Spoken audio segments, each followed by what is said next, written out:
Caleb Williams, quarterback, USC. How good is this dude? Is he the front runner to be the number 1 overall pick? Should your favorite team collapse for Caleb? We're breaking down the Heisman Trophy winner today on the Locked On NFL Scouting Podcast.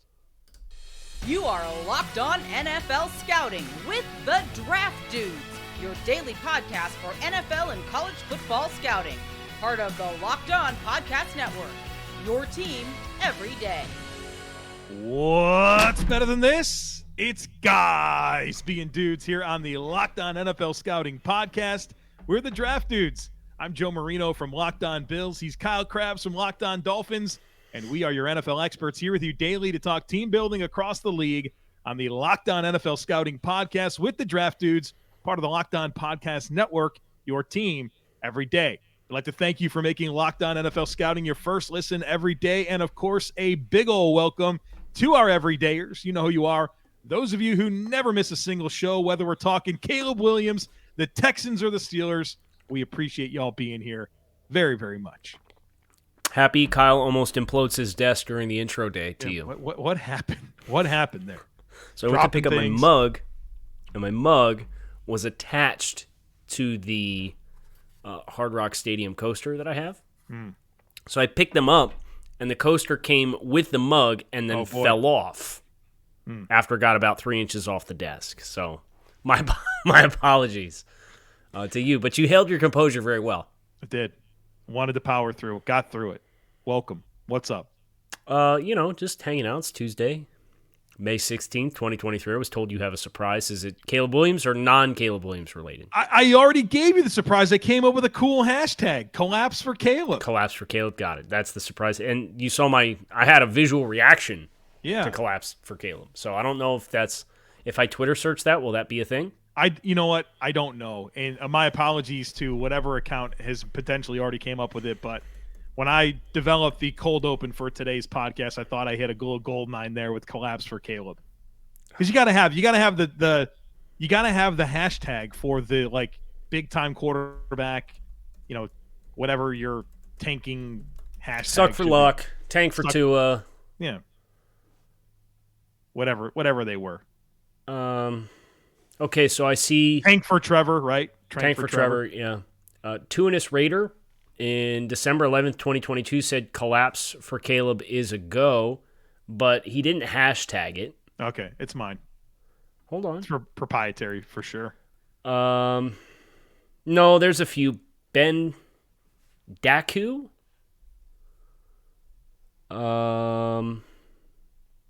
J-Man096. Yeah, this is a little bit of a thing. Okay. Well, now it's fully a Rob thing Bob here. 17 on February 22nd. Ooh, Rob Bob, yeah. Okay. So great minds think alike, though. Yeah. All right. So Caleb Williams is our subject of conversation today on Locked On NFL Scouting. We are intermixing some college scouting, and of course Caleb Williams, former Oklahoma Sooner, transfers to USC along with Lincoln Riley, is the Heisman Trophy winner from this past season. USC comes up just short of a college football playoff berth, losing in the Pac-12 championship game to Utah. Caleb Williams is hurt in that game, ends up playing against Tulane. A lot of buzz. So I guess let's talk about Caleb Williams from a background perspective. We've obviously have a little bit of a unique perspective here, having had a chance to meet Caleb last summer, and you spoke with him along with, what was it, you and Keith? Yeah, I think it was me and Keith, yeah. Yeah. So we get a chance to meet him when we were out in Santa Monica for Steve Clarkson's event. And highly professional dude. I think that's the thing that stood out to me from a intangibles and personality and demeanor perspective is he has a plan and a pathway. And his objective has been to be the first quarterback drafted and become a franchise quarterback for a team. And every decision that he made when he was transferring was all with that in mind. And you hear a little bit about his prep, what he does to take care of his body. These might be like eye-rolling cliches to some, but they absolutely matter when you're talking about 19, 20-year-old young men and their perspective as they get ready to get paid millions and millions and millions of dollars to be a franchise quarterback. And Caleb Williams, that part of it, that box, I think we realized very quickly was checked. Yeah, there's no question about it. I think that's a big point of information that we can share is from that conversation that we had with Caleb, even before we pushed record on the interview. He gave us some big time clues into who he was as a guy, right? And somebody who's very process oriented, somebody who cares about football. It's important to him. He loves it. His gas factor, that's an acronym for GIVA. And You know what? you can, yep. So it's really, really, really high. And I can really appreciate that about him. I think that's something that is a separator. We're going to talk about his skill set and his game and why he's viewed in such a high regard as a prospect. But the intangibles component here is off the charts, right? And he even got into like his daily routine with us and what time he wakes up and what he eats and how he approaches film study. And the guy was referencing like missed throws from the Oklahoma tape. We're just a couple of dudes talking to him in May of 2022, and he's like, "Yeah, these throws really stand out to me." And I mean, that's one thing to bring that up with a scout or an NFL GM, but it's you and I, and I'm not trying to make light of you and I, but I really appreciate him giving us that insight to his process. So yeah, I think that whoever's going to get this player can feel really, really good about having a legitimate leader and face of their franchise. He's 21. He turns 22 in November, so he'll be a 22-year-old rookie. I like that about him. Washington, D.C. native. Excuse me. He went to Gonzaga, some type of Gonzaga high school over there. Was a big-time high school recruit, right? A 5-star, number 1 overall type guy. And then, of course, Oklahoma to USC. And then, my goodness, what a year he had statistically at USC. He set the single-season record last year at USC. And let's be mindful of the great players that have been at USC for total offense, most touchdowns scored, passing, completions, passing attempts, passing yards gained, most touchdown passes thrown, the lowest interception rate, highest passing efficiency, all in his first season at USC. And so obviously the Heisman Trophy winner, a highly accomplished football player that when you look at just the resume here and the makeup of the guy, it's pretty exciting. Yeah. And the accolades, of course, right?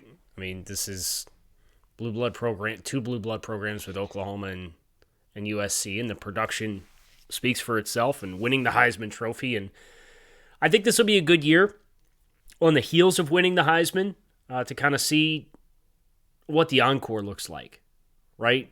Obviously, there's some motivation for SC having come so close to that college football playoff berth and just missing it with that late season loss in which he was injured and had to try to play through, and lost to Utah twice.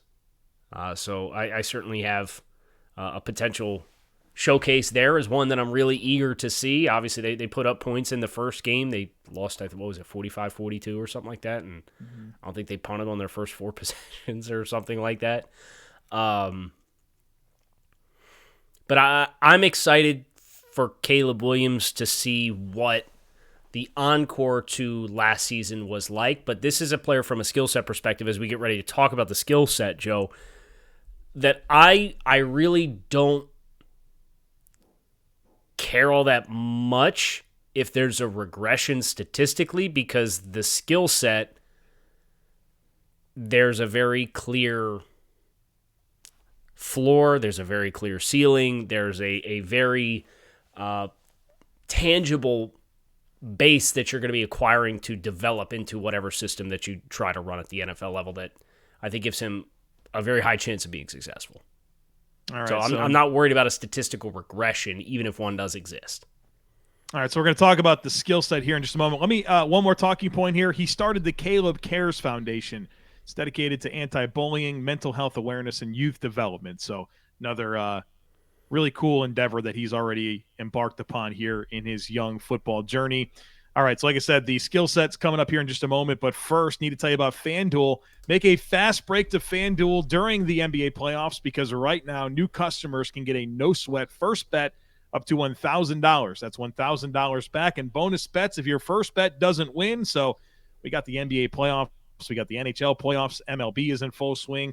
There's some really fun NFL futures bets that you can get in on, especially those win totals. There might be some money to be made over there if you think a team's going to go over or under those projections over at FanDuel. And look, there's no better place to bet on all the sports action than America's #1 sportsbook. So visit FanDuel.com/lockedon and get a no-sweat first bet up to $1,000. That's FanDuel.com/lockedon. FanDuel, official sports betting partner of the NBA. Okay, so skill set wise, I think the best way to describe Caleb Williams is there's about 10 plays in every game that I say, how do you do that? Okay? And of the 10, 8 of them are, wow, that's incredible. Dead sprint to the left, throwing ropes 20 yards downfield for tight window completions. The throw against, what team was it against? Was it the first Utah game where he's rolling out to his right and throws like he's on the sideline and throws like a lob shot 40 yards downfield, like jumping in the air to do it? Or was it Fresno State? It might have been Fresno State. There's like these unbelievable physical feats of throwing the football. And then there's 1 or 2 in every game that it's 3rd and 15 and you're in a long down and distance situation. And it's like, how do you do that? Where you take a sack you shouldn't take because he's trying to make something big happen. So there is a live by the sword and a die by the sword component of Caleb Williams that I love, that you want to find the right balance with as you're going to move forward and play at the NFL level. Good example was there was an end of half situation against Utah where they had 1st and 10 near midfield, and he takes a sack on a shot play, and it really sets back the possession. As compared to if you throw an incompletion there, throw the ball away, you save time, it's 2nd and 10, you kind of put yourself in a better position to kind of move on and go from there. But just the raw physical ability to throw the football is very, very unique, very, very rare, and I think he's incredibly gifted in that regard.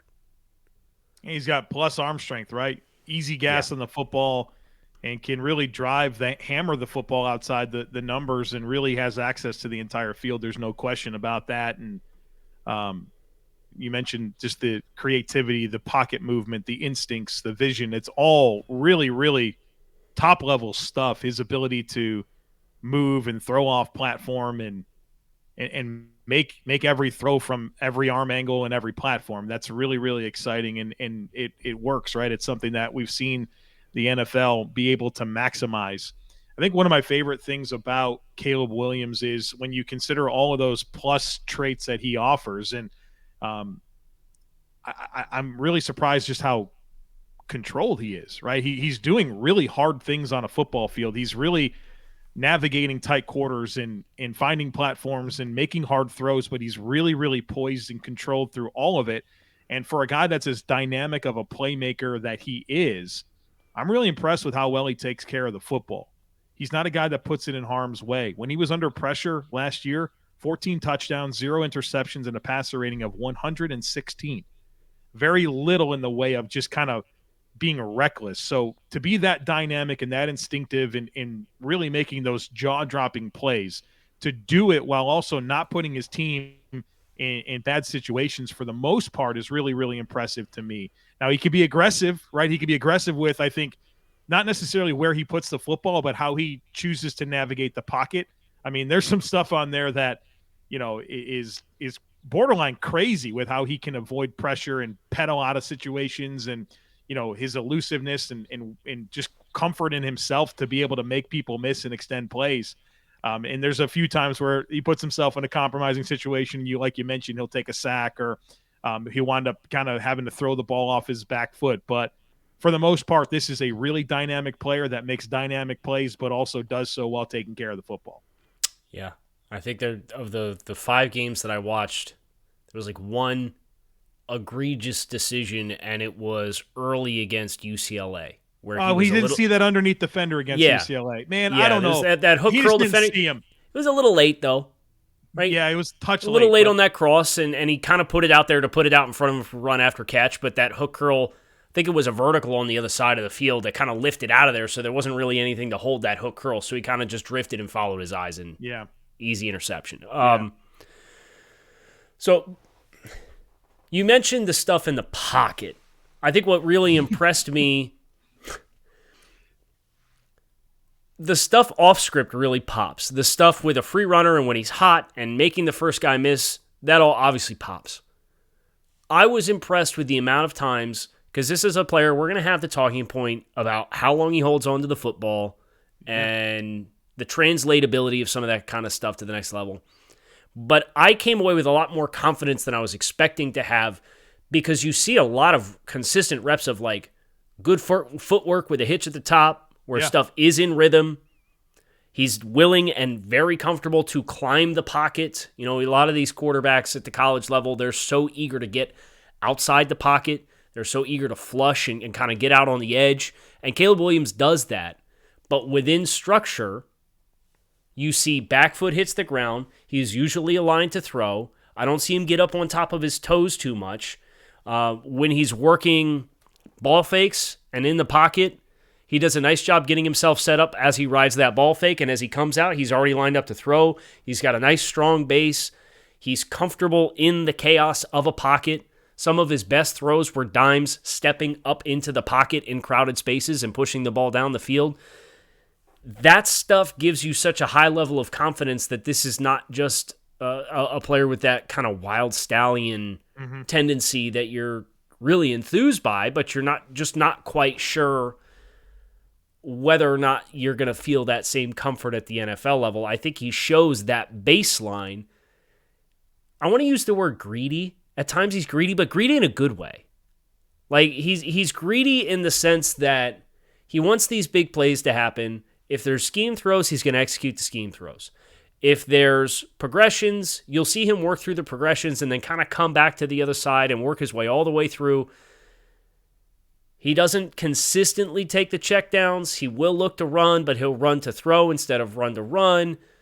He wants these big plays to happen in the passing game, but he's still doing a lot of it within the original structure. And then what happens from there is, I think, what makes him special. When I started watching Caleb Williams, I want to acknowledge, I don't know if it's a bias, but something that was on my mind when I first started it. And we watched, was it the Pac-12 championship game? We watched that together. We were somewhere, I don't know where we were. Atlanta. And we were watching the game with a very renowned NFL quarterbacks coach, right? Pretty much anyone would know. And a comment that person made was, hey, what he's doing is really, really cool, but I'm not sure he's playing quarterback, right? Felt like he was just really off script and just trying to manufacture plays. And so I had that heavily on my mind when I went into the study. And I got to tell you that I felt very much like you did, and where I came away with a lot of comfort in both his ability to function off script, but also to be able to function within structure. I think Lincoln did a really good job of giving him some quick game to work with and finding some rhythm throws. But also you did see plenty of examples, especially when Jordan Addison was healthy, for him to be able to trust that route running and his ability to, like you said, read it and rip it and get it out on schedule. So I do think that he has a good blend of both. And while, he does, I mean, the numbers aren't good in terms of he holds on the ball for over 3.2 seconds on average. It's a number that you want to see come down. The fact that I've seen him do all of it appropriately gives me a lot of comfort for me to not have to sit here and give him like the Jordan Love treatment where it's like, well, can you play within structure? Like all this stuff is cool, but can you play within structure? I came away feeling really confident that Caleb Williams can. So two other things that I think help with that. The pre-snap demeanor, kind of the engagement. And there's times where he's getting help from the sideline where they'll do the fake cadence, right? And they'll see what the defense tips. And then you'll look over to the sideline and you'll see Lincoln signaling something in, and then they'll change the play. But then there's other times where he just kind of gets up to the line of scrimmage and like he's killing plays on his own. So he's doing pre-snap process on his own. I think that's very helpful. But then for Caleb too, you can find a lot of free access throws on the tape, which you get the sense that there's some RPO opportunities there, and just again, getting up to the line of scrimmage, seeing what the formational structure is, taking what the defense is going to give you. I wouldn't call him a rhythm thrower yet. Yeah.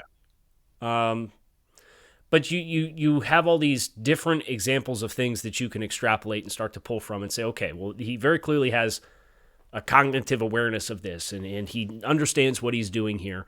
I thought from a protection standpoint, he kind of understood where, if he got pressure, where it was going to come from. There weren't very many times at all where he was surprised by pressure. Right. It was, hey, if we have numbers and I'm hot, I'm going to know I'm hot. And I'm going to either get the ball out of my hands or alternatively, I'm going to drift and buy time to allow that crossing route across the middle for man coverage to come open and put it on him. So there was a 4th and 2 where they actually chipped the back in protection in I think it was a 0 look. They had everybody mugged up on the line of scrimmage, and the back chipped through or pushed through the chip and released up the middle. And you just kind of saw him drift, and it was that comfort that you were talking about. The comfort and nothing was happening too fast. And he's got a guy bearing down on him, and he's plenty patient. I wanted to ask you before we move on to segment 3, which you don't know what it is. Mystery segment 3. But I think it's going to make for a very compelling conversation. You mentioned Lincoln Riley. Let's talk about this offense a little bit. What it is at SC versus what it was at Oklahoma. Because you do get a lot of schemed throws, quick throws to the perimeter, and punt return left, punt return right situations, whether it's out of jet or RBO or bubbles or whatever, right? So you get those. You get the perimeter screens, the tunnel screens where the offensive line are releasing out. So you can look at the production. You could say, well, there's inflations in production because of all the run after catch for kind of these scheme throws. How did you, I have my own answer for this, but how did you negotiate those concepts and compartmentalizing them for, you might get a smattering of those at the NFL level, but it's not going to be at a super high level, versus what concepts did you see that you felt like were very or translatable? What core concepts did you see that you're like, he'll do that at the NFL and he'll do that just fine from day one? Ran a lot of dagger and mesh. You see that in the NFL, a lot of variations of mesh, a lot of understanding of how he can use that to his advantage and even at times get outside of structure when he knows it's not available to him. I thought he was able to process those two concepts extremely well.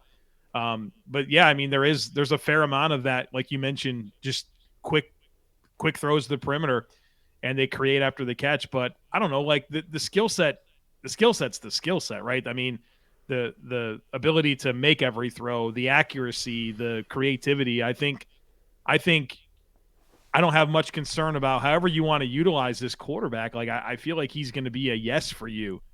And we've seen a lot of these air raid quarterbacks and Lincoln Riley quarterbacks go into the NFL and have success. And I don't think if they didn't, I don't think you go back and say, well, they played for Lincoln Riley and that didn't prepare them well enough for the next level. I feel pretty comfortable with that. And I think it's just truly a dynamic of all the quarterbacks we have to watch is that you get that. And so I'm not going to hold them against it. And him just like, if you want to live in that world, I think you're missing the mark because every quarterback does that stuff in college. Couple other concepts.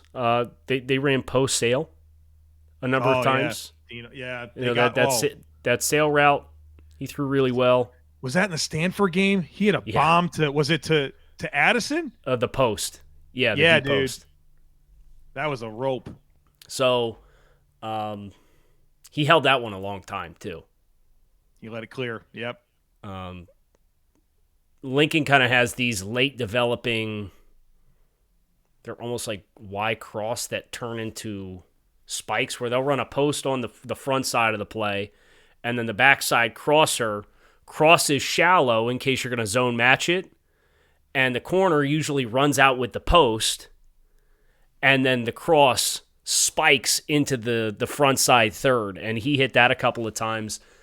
A lot of the RPO play action, like that split flow action in the backfield, where he comes out of that ball fake and will hit the the slice route underneath, and he'll hit that when it's on the move, and it's usually that layered 3-level with a flat, across, and then some kind of vertical component all on the front side for a half-field read. That's such a staple of – I couldn't help but laugh when the headline came out earlier this offseason. Caleb Williams was asked, like, what NFL offense would you most like to go to? And he said the Dolphins, and that's like the Tua play, is that RPO with the split flow action and the leak and then a cross, and Miami ran it with like a post wheel flat combo all on the same side, and they kind of triangle read it. So I'm watching him with his ball fakes and how easy he gets the ball out, and it's like, oh, it makes sense that he would identify that Dolphins offense just because you saw a lot of that ball handling, quick action, kind of just a loose arm to be able to drop stuff off into the flat and kind of freeze that edge defender that you're going to zone read off of. And he can actually run zone read off it too. So did you see Lincoln had some crazy stuff last year? Just before we move on, this is my last thought. Did you see when they ran play action GT power and turn it into a screen to the running back? Which game was this? Fresno State, I believe. I didn't watch Fresno State. No. Okay, sorry. So they had back off to the left, and they ran action to the right where they ran GT, so they pulled the guard and tackle to run effectively power, where you'd have the wrap and the kick. And he came through the back, stepping across his face from left to right, and he rode him as a play-action face, and then he popped up, and the back carried through his track and then just kind of turned around like where the tight end would be lined up, and he dropped it off underneath, and they turned it into a screen with run action, GT run action, and those guys got out in front on the perimeter. Oh, and it so ended they up used that momentum, got out yes. there. Yeah, it was a very cool play design where like you see that kind of power play fake routinely. Mm-hmm. And I'd never seen it turn into a screen pass before. I like that. You're sucking guys into angles are going to be all off. That's a good play. Well, and they ran vertical on the outside, and they cleared the whole thing out, and the linebackers are all sucked up. So it's like there was nobody out there. It's like a 25-yard gainer. I'll see if I can find the clip. I'll send it to you. I like that. So surprise segment here in segment 3. That's what we're closing with here on Locked On NFL Scouting. Hint, it has something to do with something that we've already alluded to here in talking about the skill set of Caleb Williams. Joseph, you mentioned other air raid quarterbacks, specifically other Lincoln Riley quarterbacks. Okay. Can you name some other Lincoln Riley quarterbacks, please? Baker Mayfield, Kyler Murray. Okay. Jalen Hurts. Oh, Jalen Hurts. Yeah, I forgot about him. Yeah. Okay. Let's talk about 2 number 1 overall picks and the runner-up to NFL MVP last year? Yeah. Let's talk about the skill sets in comparison to Caleb Williams. Who do you want to start with? Or do you want to start with a trait? Caleb's got the best size. He's about 6'1", Jalen Hurts. 220. He's about Jalen Hurts' size. Has Jalen Hurts got that type of weight to him? Yes. Is he really? Yeah, you're right. Yeah, it's 220. He's 223. Yeah, you're right. I didn't realize he had that type of thickness to him. So, but better than Baker and better than Kyler. So, of the recent standout Lincoln Riley air raid quarterbacks to go through to the NFL in past years, he's built just like Jalen Hurts. I think Jalen's probably a little bit more rocked up, but from a stature perspective, they are the same size. Okay. Talk to me about arm strength. Where does Caleb Williams measure versus these other quarterbacks in arm strength? It's him or Kyler, right? In terms of arm strength. I think Kyler probably had the best raw fastball. Yeah, best fastball. Yeah. But as far as being able to throw on the move with velocity and accuracy to all levels of the field, it's Kyler and Caleb. Yeah. How about touch? Baker might have something to say about this. Oklahoma Baker, right? I think that's an important. Yeah. No, because I don't even think about him anywhere else. Do you? No. People sit here and laugh at all Baker Mayfield was this awesome quarterback prospect, but He was he not. was. I think he has the same trait that Baker had at Oklahoma of being a greedy player in a good way. Now, it will cost you some plays. I remember talking about Baker taking sacks at Oklahoma, and it was like it wasn't like he was not understanding what he was seeing. He just wasn't getting away with what he was trying to get away with. But Caleb is a better off-script player than Baker by far. I think he's a significantly better athlete than Baker Mayfield. I think he's more twitched up for sure. Yeah. I don't know that Caleb Williams is going to run like a 4.4. No. But he's you think really a high 4.6, low 4.7? Yeah, that wouldn't surprise me at all. That's a perfectly fine time, by the way. And Hurts Patrick Mahomes ran a 4.8. I'm glad this is the first time that name has come up. Josh Allen ran a 4.75. If he ran, he'll be fine. We're 30 minutes in and managed to not say Patrick Mahomes' name until the 31-minute mark. I think we did well in that regard. And that was only referring to the speed dynamic. I think there are some arm slots and off-script and creativity that echoes Pat. There's no question. Would you say this is the best chance you will have at replicating what Patrick Mahomes has become since Patrick Mahomes came through the NFL draft? I don't think that's hard for me to say yes to at all. And I think that says more about the other quarterbacks that have come through. And how rare that skill set is. Correct. But it's the intrinsic calmness under chaos that breeds that, in my mind. Right, and even Pat's evolved with that too, right? Like, I think the way he navigates the pocket and works off script is better now than it even was a couple years ago. I think he's really grown in that area. Like, I used to think Pat Mahomes was a pocket drifter, and now he's really erased a lot of that too. So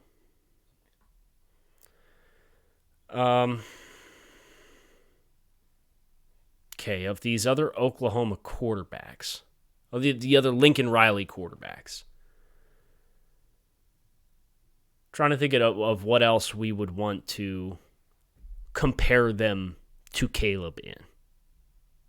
Talked about touch, we talked about arm strength, we talked about stature, kind of alluded to athleticism. Obviously, Kyler's in a different stratosphere from an athleticism standpoint. I think makeup-wise, I think he'll be pretty similar to Jalen Hurts. Like, personality, leadership, intangibles, top-tier stuff. Like, I think there's probably some parallels there.